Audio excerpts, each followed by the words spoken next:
I ran into this last week. Here's what fixed it for me. If you're having trouble logging into Snapchat, follow these steps to get back into your account. Step 1. Check your internet connection. Make sure your device is connected to the internet. A weak or unstable connection can prevent you from logging in. Step 2. Update the app. Ensure that you have the latest version of Snapchat installed. Go to your app store and check for updates. Step 3. Reset your password.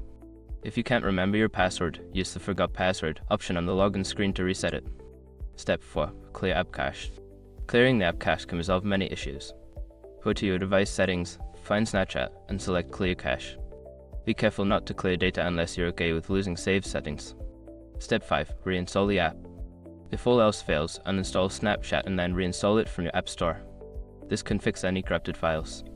I hope these steps help you get back into Snapchat without any hassle. If you have any other questions, feel free to ask.